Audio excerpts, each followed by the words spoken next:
Good morning. It's Sunday, August 9th. This is Terry Allen, the Radical Progressive. And I need to talk about a couple of things really quick because I'm on my way to work. The situation with Portland and Seattle and Chicago. Very interesting. What the conservatives and Donald Trump are doing is they are labeling all of the people that are involved in this situation as communists and anarchists, and it must be crushed. And they are labeling Democrats as far left radicals. And I hear it from the conservatives. I hear it from people. They believe it. It's manufactured consent. That's what it is. They know exactly how to manipulate the American people because it works. The media is complacent because the media is owned by the 1%. That's why you never hear anything except the drumbeat for war, and we must stand up against these terrible dictators, and etc., etc. Let me explain exactly how this works. It's a perfect example. In Syria, remember when they had that gas attack? And it was immediately blamed on Assad and his troops. And we immediately started bombing without any evidence whatsoever. There was even a woman that was a reporter, remember? And they were over there, and she was looking at this backpack, and she smelled it, and she said, "Yeah, that stinks." Give me a break. You serious?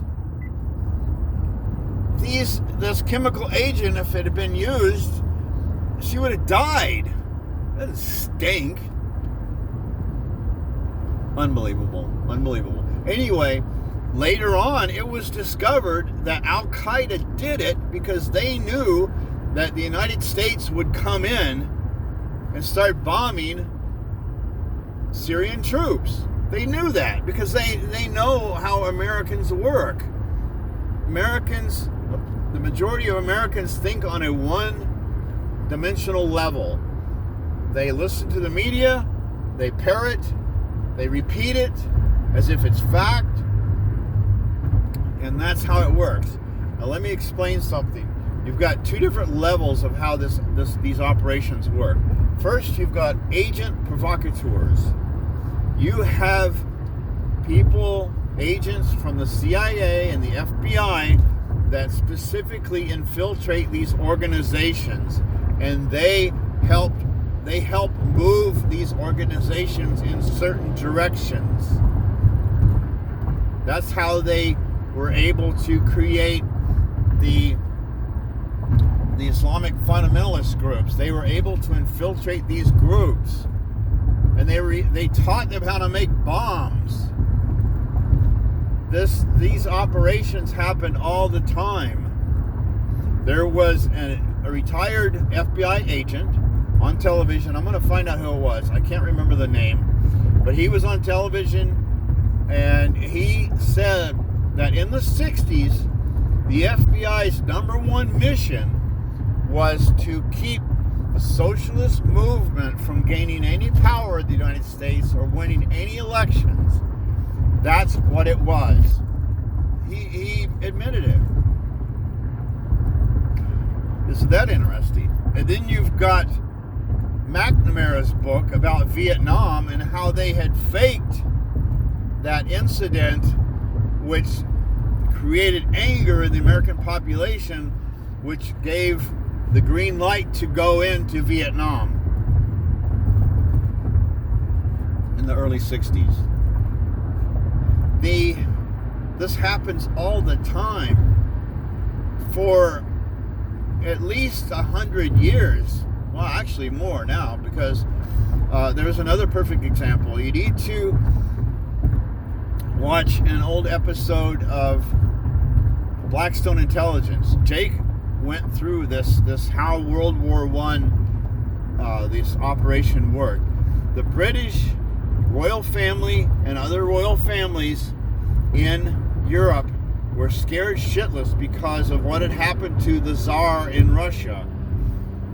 The Tsar family had been drug out into the street and murdered by the labor movement because they were crushing the population. They were trying to prevent the labor movement from doing anything.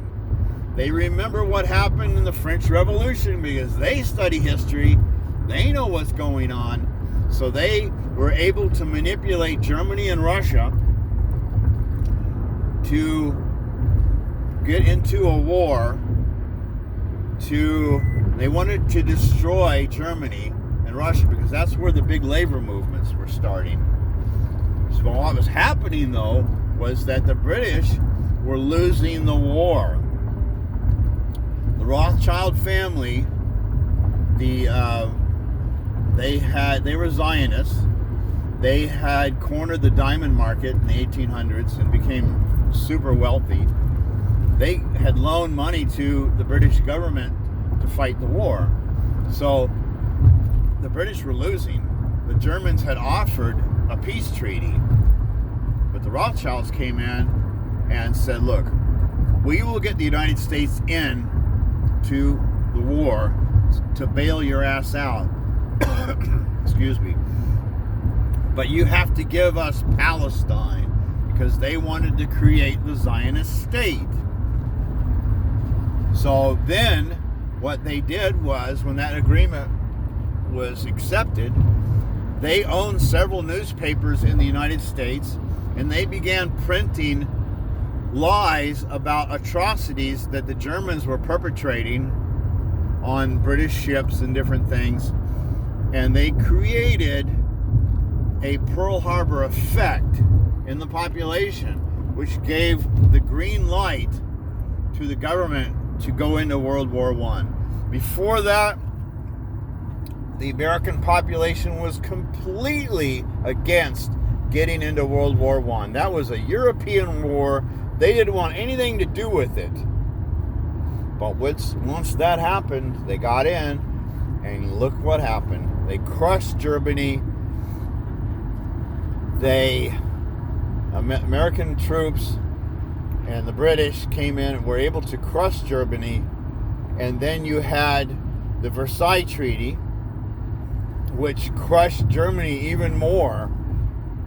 They piled the reparations, the debt, onto Germany, which was impossible to pay. There was no way they were going to be able to pay for all that. It looted the country, and look what happened. You had, in the 20s, you had Germany on its knees. You had super inflation. Remember the whole story about how it cost a wheelbarrow full of money to buy a loaf of bread? That happened. You crushed the population. It was devastated. How do you think that population was able to accept a psycho like Adolf Hitler and the Nazis? It was an operation. And then you had American banks. You had Prescott Bush, which was W's grandfather.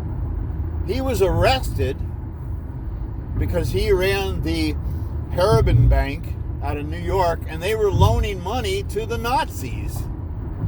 You had, in every Nazi truck, had Ford engines in them, for Christ's sake. There was a giant painting in Hitler's office of Henry Ford. AT&T came in and built a state-of-the-art telephone system for the Nazis. Company after company after company went in to make money off of World War II. They knew what this psycho was. Where do you think their eugenics program came from? From the United States. We had a thing called the Eugenics Society. They were Darwinists, and they had come up with these insane ideas about different levels of human development, and they had determined that Jews and blacks were inferior to whites. They were considered the missing link in between Homo sapiens and the and apes, and they believed this bullshit, and they were promoting this bullshit. They even had a conference in 1936 in Virginia, and the Nazis sent over doctors and representatives to attend this conference. I mean, this is history. Look at the Civil War and all the garbage that happened. They literally thought that the black population were not human. That gave them an excuse to do whatever they wanted. You actually had in the 20s in New York, in the zoo, they actually had blacks in cages as animals. They have covered that up. I mean, history is full of this bullshit, but people don't read. They get their history from high school textbooks that are full of shit. It's all, they completely eliminated the labor movement from history. Where do you think we got the 40-hour work week? How do you think they got rid of child labor? How do you think we ended up with vacation? The labor movement gave us a lot that we would have not had. They were pretty powerful. They convinced Franklin Roosevelt and the government under pressure to give some of these programs, and were able to pass some of these programs. It's been erased from history. The labor unions were highly involved. Why do you think they want to crush the labor unions? Why do you think Reagan wanted to crush the labor unions? Because they don't want them to have any power. They don't want them to push policies that benefit the working class. We've got an oligarchical takeover of this country by the 1%. They own the government because they are the donors. And the government, the elected officials, do what their corporate masters tell them to do. Why do you think we're in such a goddamn mess here? Why do you think they're trying to cut Social Security, cut Medicare, cutting all these social programs? Even Bill Clinton, he did some horrible crap, and everybody praises this guy as if he was some kind of god. These people were evil, and the stuff that they did just were destroying the middle class, and they're trying to do it again in the middle of a pandemic where the government has had to shut down the country. Everybody is ordering things online. Jeff Bezos, the owner of Amazon, made $13 billion in one day. And the officials in the elected officials in the Congress and the Senate are debating about whether they should give the working class, the unemployed, an extra $600 a week, or they should cut it down to $100 a week. Are you serious? This stuff angers me, and it ought to anger you. But the problem is that most of the Americans don't know anything about it. They don't study. They don't read. They watch CNN and MSNBC and Fox, and they are brainwashed because it's corporate media. The huge corporations own the media in this country. So what do you think they're going to do? What do you think they're going to say? Push for war? They do all of this crap. It is an operation, and it needs to end. And as long as American people stay stupid, then we're not going to fix this problem. So I suggest that you go online. There's a lot of good information on YouTube. Surprisingly enough, I'm surprised we even still have YouTube. You've got situations where there's some great programs. Kyle Kalinske is awesome. Jimmy Dore, TYT, The Rational National. There are people like Chris Hedges. He was a war correspondent for 20 years in Africa and Europe. He can tell you some stories about how things work. You've got Richard Wolff. He'll explain to you about economics. There's a lot of good people out there with real truthful knowledge, but you can't get the truth from the major media. It will not happen. So I'm going to sign off for now. I'll do a bigger video when I'm not driving and go into more detail once I have the facts in front of me. But don't buy into this conservative bullshit about how all Democrats are left-wing radicals, because they're trying to win an election and it's working. So you've got to wake up to this shit. Okay, don't let these people do this. The Democratic Party is run by corporate elitists that are owned by the 1%. And they have their agenda, and they are going to try and paint a picture of Biden as some kind of radical left wing. Give me a break. Joe Biden is a conservative. He's been on the wrong side of every damn issue since he's been elected. So, if you vote for Trump or Biden, what you're going to get is crap.